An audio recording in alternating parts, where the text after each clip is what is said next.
From the University of Colorado at Boulder, Rocky Mountain Animal Defense presents Empty Cages, Animal Rights and Why They Matter. Thank you, Lisa, for a very kind introduction. And Alan, thank you very much for helping arrange the logistics and all those who helped with publicity. I thank you. And I thank all of you for coming, because I know that we are all busy people. We all have important things to do. And so taking the time to come here rather than be doing something else that's important for your life and important for your interest means so much to me personally, and so much to my wife Nancy, and so much to those of us who are involved in the struggle for animal rights, because you voted with your feet here. You've come.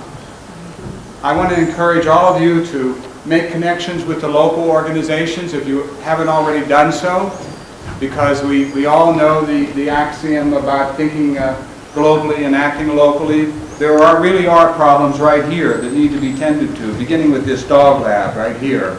I'll be happy to come back when the dog lab's closed to help you celebrate, so you just let me know when that day comes.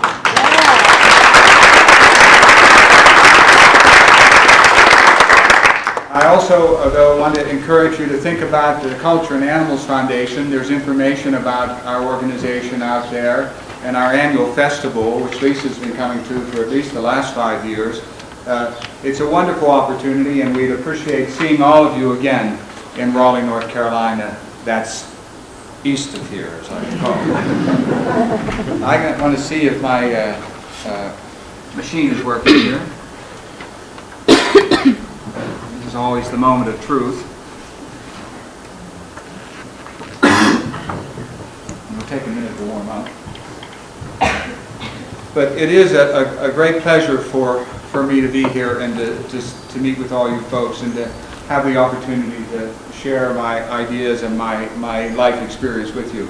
I personally don't think that I have the power to change anybody's life in the next half hour or so. I know that there are these evangelical meetings where people come and they make our decision and they change their life, but I don't think I have that power to do that. I don't think animal rights, in fact, is an idea like that. I think some people are born to the idea. I've met people who, from the very earliest awareness, from their earliest memories, they knew that they were on the side of the animals. They had that compassion, that empathy for animals, and they didn't have to be taught that. They didn't have to be convinced to be that way. They just kind of were born that way. And I'm sure some of you are in this room. I'm sure there always are some people like that in this room. Then there are other people who have these like road to Damascus experiences. They're Paul one day and Saul the next, if you know what I mean. Something happens. And it's not like an argument, or it's not like a process. It's just they're transformed. They see something. They go someplace. They go to a slaughterhouse, for example, or they see a film about trapping, or about fur ranching, and they're just changed, just like that. But then there are the rest of us that aren't born that way and aren't transformed in a minute. I call us the muddlers. We just kind of muddle along. And we learn this, we learn that, and we do this, we do that. And there's a long process. In a way, the movement makes us rather than we make the movement. And I've certainly been a muddler in my life. I wasn't born that way, and I didn't have a transforming experience. It's just one thing, and then another thing, and then another thing, and then you end up someplace, and you look back, and you don't recognize who you are. And you don't know how that happened. And so you try to reconstruct it. So I thought I would share with you some of the things that have happened in my life, in my journey, and then also share some of the ideas that are the substance of my position as a philosopher. I was born in Pittsburgh, Pennsylvania, as was Nancy, when Pittsburgh was the steel capital of the world.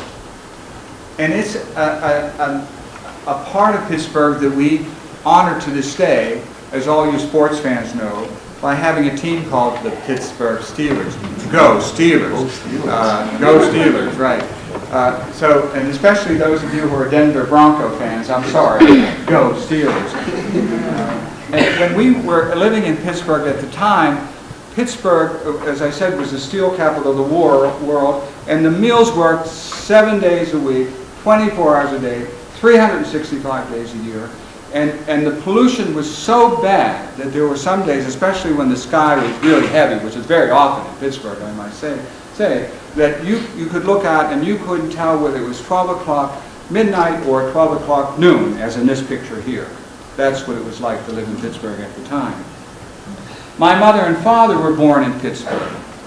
They're now deceased. But my mother and father were both born in Pittsburgh, and they came from poor working class families. My mother went to the 7th grade, and that was the end of her education, formal education. My father went to the 8th grade. That was the end of his formal education. And after that, they had to go out and get a job and work to help support their family, meet life's necessities. So that's the kind of environment I was born into. I didn't come from any kind of blue collar or blue blood family. I have only blue collar blood in my veins, I always say. There's nothing royal or anything. And I was the first person on both sides of my family, both my father's side and my mother's side, to go to college. I mean, that was something that never happened in that working class family there. So for my mom and dad, when they first got married, they came from this hardship. They got married and the country went into a depression, the Great Depression. And there are people here, I see some of you who are old enough to understand what I'm about to say. This is hard for younger people to understand. But my mother and father never left the depression. I mean, they were born, they came through that depression, and they knew what it was like to scrimp and save and do without, and didn't know whether you were going to be able to buy bread tomorrow, and they felt that way their whole life. They lived that way. They scrimped and saved, never got out of it. But they were terribly proud of their children and totally supportive of everything we did. But for them to have a house, this is the home where I was born in Pittsburgh's North Side, to actually have a house for them was an amazing thing. This is where they rented this, and eventually they built a home. But it was an amazing thing. The animals that I knew when I was growing up in those circumstances in an industrial center in Pittsburgh were companion animals. This is a dog of ours. That good-looking guy's me there. I mean, we had one time we had like 30 inches of snow in Pittsburgh. It was one of the biggest snowfalls ever. And it was such an incredible thing to happen, because when you have that kind of snowfall, all the ordinary rules of day-to-day life were suspended. So like dogs who always had to stay in were allowed to run all over the place. And this is one of my favorite photographs in my whole life, because this dog we had, who was confined mainly to a small yard and had very little freedom and very little excitement, she was allowed to go out and run in the snow. And she was just so happy. And it's, as I say, one of my fondest memories. But I had no connection with animals. My mother and father, the one luxury they allowed themselves was food. And they were an American, it was an American home.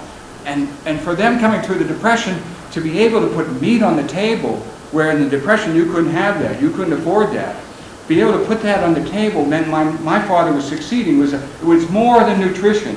It was a symbol of success. And so I always say I dined enthusiastically at the trough of tradition. I mean, if you put a steak on the table, I ate it. Pork chops, lamb chops, turkey, chicken, everything. They tried to sneak liver in. I never did like liver, but I mean, they tried to sneak liver in. I didn't like that, but I ate everything enthusiastically. In fact, then, when the time came when I went off to college and had to earn money to help pay to go to college, I took the job that was available. I worked in a butcher shop. My job was to grind the meat, and my job was to pack the chickens and put the chickens on the rotisserie, that kind of thing, and to put all the cold cuts out and display them. And there was a thing called city chicken. You made city chicken out of small pieces of pork and small pieces of veal, and you put it on a stick. I would do that. I wasn't a great skilled butcher like the really good butchers. I was just a kind of novice butcher. But that's what I did to earn money. 50 cents an hour I made. It was good money back then. Best money I could make anyhow. And I always say I didn't find butchering bloody, I found it bloody hard. I had no moral qualms about it. No aesthetic qualms about it. I had eyes and did not see, and ears and did not hear. It was all around me. I was surrounded by it. But it moved me not. Not at all. What did move me, in fact, was not animals. It wasn't like I looked in their eyes at this point in my life and was transformed. It was something else. It was really something going on in my head. I'm now a university professor, and there's a war going on in Vietnam. And people the age of my students, I'm a young professor. I'm a young professor back there. But students the age of my students, young men and women the age of my students were coming home in body bags, day after day after day, in a war that Nancy and I thought was totally unjustified. And so we became activists in the anti-war movement during the Vietnam period. We, along with other people, organized the state of North Carolina, North Carolinians against the war. And we worked in the ways that we could to try to bring pressure on our government to bring an end to the war. The images of war we saw, the casualties, the innocent civilians that were being caught up in the war, and the soldiers on both sides that were dying because of the war.